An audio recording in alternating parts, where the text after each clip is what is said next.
बढ़ रहा है गंगा नदी का जलस्तर, सड़कों पर आया गंगा का पानी, 59 मीटर ऊपर बह रही गंगा की नदी। उत्तर प्रदेश के शाहजहांपुर में गर्रा नदी का जलस्तर बढ़ा है, जिसके बाद अब लोगों की परेशानी बढ़ती हुई नजर आ रही है। प्रशासन की तरफ से नहीं लिया गया कोई एक्शन। दिल्ली में गणेश विसर्जन के दौरान यमुना में डूबे 2 युवक, एनडीआरएफ और पुलिस की टीम मौके पर पहुंची, रेस्क्यू ऑपरेशन जारी है। बिहार में बारिश और बाढ़ के बाद उफान पर नदियां, उफनती नदी पर पार कर रहे हैं स्कूल के बच्चे और टीचर। यूपी के सीतापुर में जिलाधिकारी ने बाढ़ प्रभावित क्षेत्र का किया दौरा, पीड़ितों से मिलकर जानी समस्याएं, आ रही समस्याओं को लेकर अधिकारियों को दिए उचित निर्देश। पुणे के फिनिक्स मॉल में गोलीबारी की घटना सामने आई है। एक शख्स ने फायरिंग की है, हिरासत में लिया गया आरोपी, पुलिस पूछताछ कर रही है। दिल्ली के करोल बाग में बड़ा हादसा हुआ, बापा नगर में गिरी 3 मंजिला इमारत, मलबे में 10 से 12 लोगों के फंसे होने की खबर। घटनास्थल पर रेस्क्यू ऑपरेशन जारी है, राहत बचाव में जुटी टीमें, घायल लोगों को अस्पताल में कराया गया भर्ती। मलबे से अब तक 9 लोगों का किया गया रेस्क्यू, अभी भी कई लोगों के फंसे होने की आशंका, घायलों को इलाज के लिए हॉस्पिटल में करवाया गया भर्ती। उत्तर प्रदेश के गोरखपुर में घर में घुसकर चोरी कर चोर हुआ फरार, घटना सीसीटीवी कैमरे में कैद हुई। भोपाल में 3 साल की बच्ची से दुष्कर्म की कोशिश, प्राइवेट पार्ट पर चोट के निशान देखने पर भड़के बच्चे के पेरेंट्स, पुलिस ने आरोपी के खिलाफ केस दर्ज किया।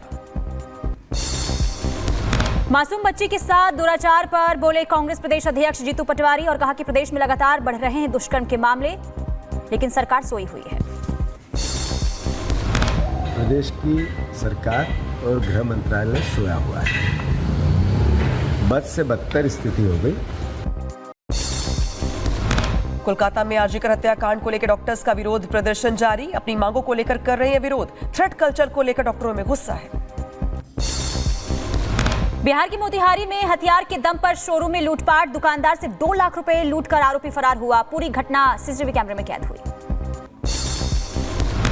इंदौर में अनंत चतुर्दशी के समारोह में झांकी मार्ग पे मारपीट हुई, 2 गुटों के आपस में भिड़ने की खबर, मारपीट का वीडियो आया सामने, नोवेल्टी मार्केट के पास का बताया जा रहा है वीडियो। मध्य प्रदेश के राजगढ़ में बेटे के सामने पत्रकार की गोली मारकर हत्या कर दी गई, बाइक सवार बदमाशों ने करीब से गोली मारी, पिछले साल भी आपसी रंजिश की वजह से पत्रकार पर हमला हुआ था। यूपी के सहारनपुर में खेत की बाढ़ में फंसा तेंदुआ, वन विभाग की टीम ने घंटों मशक्कत के बाद रेस्क्यू किया, घायल तेंदुए का इलाज जारी है। बागपत में दिव्यांग पर पिटबुल कुत्ते से हमला करवाया गया, दिव्यांग युवक की गणेश पंडाल से बुलाकर दबंगों ने छोड़ा पिटबुल, हमले में बुरी तरीके से घायल हुआ युवक की हालत नाजुक बनी हुई है। मध्य प्रदेश के जबलपुर में चाकू गोदकर युवक की बेरहमी से हत्या की गई, गणेश प्रतिमा विसर्जन से लौट रहा था युवक, विसर्जन के दौरान मृतक का आरोपियों से विवाद हो गया था, 3 लोगों पर हत्या का आरोप है। उत्तर प्रदेश के रायबरेली में दबंगों के हौसले बुलंद हैं, युवक का अपहरण कर मारपीट की गई, आरोपी युवक ने पीड़ित से चोटें भी खाई। यूपी के उन्नाव में पुलिस ने की कार्रवाई, नाबालिग लड़की को भगा कर ले जाने वाले युवक को किया गिरफ्तार, एक ही गांव के रहने वाले थे युवक और युवती। उत्तर प्रदेश के झांसी में 2 पक्षों में विवाद हो गया, मौके पर फायरिंग भी की गई, बीच बचाव करने आई महिला पूर्व प्रधान के हाथ में गोली लग गई, पूरे मामले की जांच में पुलिस जुटी हुई है। महाराष्ट्र के अंबरनाथ में हादसा हुआ, डंपर ने बाइक सवार को उड़ाया, घटना सीसीटीवी में कैद हुई। उत्तर प्रदेश के मैनपुरी में हत्या मामले में सुनवाई हुई, दोषी को कोर्ट ने सुनाई फांसी की सजा, 12 साल पहले दंपत्ति की गोलियां से भूनकर हत्या कर दी गई थी।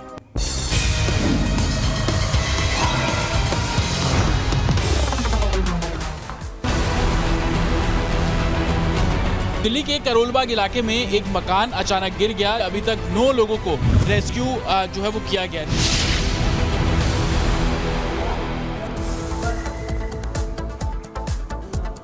चलिए आगे बढ़ते हैं, खबर आपको दिल्ली की बता देते हैं। दिल्ली के करोल बाग में आज बड़ा हादसा हो गया, 3 मंजिला बिल्डिंग गिरने की वजह से आपको बता दें कि वहां पर कई लोग मलबे के नीचे दब गए, हालांकि 8 लोगों को मलबे से बाहर निकाल लिया गया है और अभी भी कई लोग अंदर फंसे हुए हैं, जिन्हें बचाने की कोशिश अभी जारी है, रेस्क्यू ऑपरेशन वहां पर जारी है। एनडीआरएफ, दिल्ली पुलिस और दिल्ली फायर ब्रिगेड की टीम मौके पर मौजूद है। फिलहाल रेस्क्यू ऑपरेशन को अंजाम देने की पूरी कोशिश यहाँ पर, क्योंकि कोशिश यहाँ पर ये हो रही है कि जो लोग मलबे में दबे हुए हैं उन्हें सुरक्षित बाहर निकाल लिया जाए। लेकिन आपको ये भी बता दें कि जिन 8 लोगों को बचाया गया है, रेस्क्यू करके बाहर निकाला गया है, वो अभी सुरक्षित है। अस्पताल में उनका इलाज जारी है, लेकिन अभी भी कई लोग दबे हो सकते हैं जिन्हें निकालने के लिए रेस्क्यू ऑपरेशन अभी भी जारी है।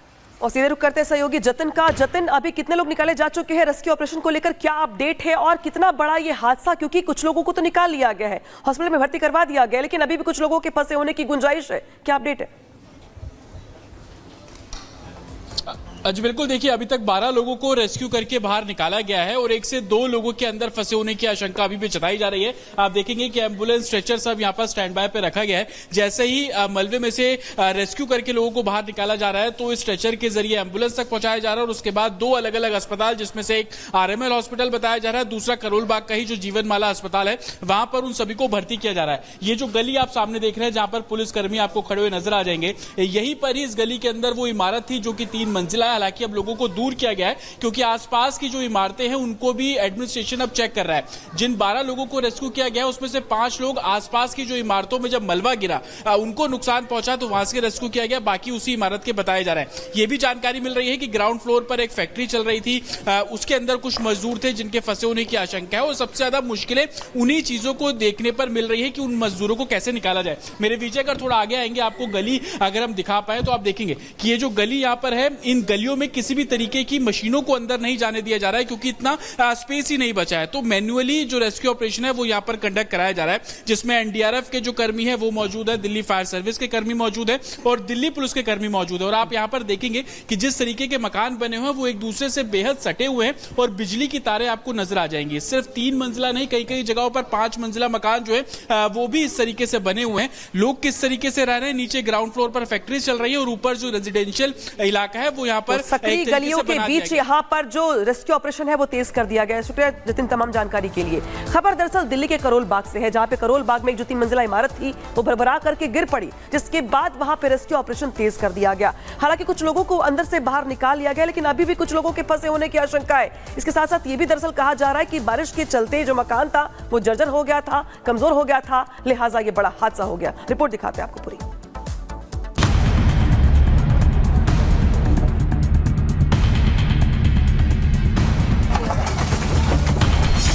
चंद सेकंड में ढही इमारत। इमारत के मलबे में फंसे लोग। रेस्क्यू टीम का ऑपरेशन जिंदगी।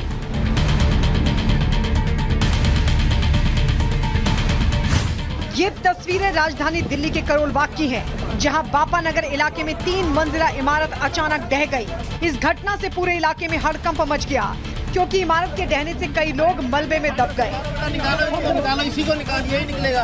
घटना की जानकारी मिलने के बाद NDRF फायर ब्रिगेड की टीम मौके पर पहुंची, जिसके बाद मलबे को हटाने का काम शुरू किया गया। लेकिन संकरी गली में इमारत होने से मलबा हटाना काफी मुश्किल था, लेकिन रेस्क्यू टीम ने हार नहीं मानी। लोगों की जिंदगी बचाने के लिए जोर शोर से रेस्क्यू टीम मलबा हटाने में जुट गई। इस दौरान रेस्क्यू टीम को काफी मशक्कत का सामना करना पड़ा। इमारत का मलबा हटाने के बाद उसमें फंसे लोगों को निकालने का काम किया गया। कई घंटों तक चले रेस्क्यू ऑपरेशन के बाद मलबे में दबे लोगों को बाहर निकाला गया। करीब 9 बजे के आसपास प्रसाद नगर थाने में इंफॉर्मेशन मिला related to a building collapse, और ये बापा नगर एरिया है जो PS प्रसाद नगर के एरिया में पड़ता है, वहाँ से ये इंफॉर्मेशन मिला था। और इसमें करीब यहाँ पे एक 20 स्क्वायर यार्ड्स के आसपास का एक बिल्डिंग था, 20 स्क्वायर यार्ड्स के एरिया में बना हुआ एक बिल्डिंग था जो कि कोलैप्स कर गया है। ये बिल्डिंग बता रहे हैं कि काफ़ी पुराना था, इसका एग्जैक्ट डिटेल्स हम सर्टेन कर रहे हैं। मलबे में दबने से कई लोगों को गंभीर चोट भी आई है, जिन्हें इलाज के लिए अस्पताल में भर्ती कराया गया।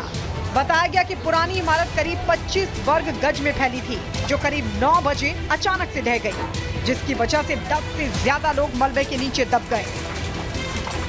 क्योंकि जिस जगह पर ये घर गिरा है वहां से आप देख पाएंगे कि कोई गाड़ी नहीं निकल पाएगी। रेस्क्यू करने में जो चैलेंजेस आ रहे हैं वो इसी लिहाज से आ रहे हैं कि बहुत संकरा ये इलाका है, जो घर यहाँ पर बने हुए हैं बेहद नजदीक बने हुए हैं और यही कारण है कि एनडीआरएफ की टीम लगातार मौके पर है। हालांकि मकान कैसे गिरा ये अभी जांच का विषय बना हुआ है। आप ये तस्वीरें देखेंगे कि बेहद संकरी गली है, बिजली की तारें आपको यहाँ पर साफ तौर पर नजर आ जाएंगी। अचानक जब सुबह मकान गिरा तो अफरा तफरी का माहौल जो है वो साफ तौर पर बना है। मलबा जब नीचे गिरा तो आसपास के जो मकान है उस पर भी इसका असर पड़ा। एनडीआरएफ की टीम मौके पर है, दमकल विभाग की टीम मौके पर है और रेस्क्यू ऑपरेशन बहुत तेजी से किया जा रहा है, लेकिन संकरी गली होने के कारण काफी चैलेंजेस का सामना भी करना पड़ रहा है। फिलहाल इस घटना में किसी के हताहत होने की खबर नहीं है। पुलिस ने इस मामले में केस दर्ज कर जांच शुरू कर दी है।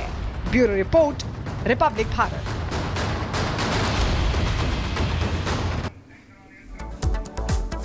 चलिए आगे बढ़ते हैं और अब बात कर लेते हैं जम्मू कश्मीर की। जम्मू कश्मीर में देखिए आज पहला फेज और पहले फेज के लिए जो मतदाता हैं बढ़ चढ़कर हिस्सा लेते हुए नजर आ रहे हैं। तस्वीर आपको आगे दिखाएंगे।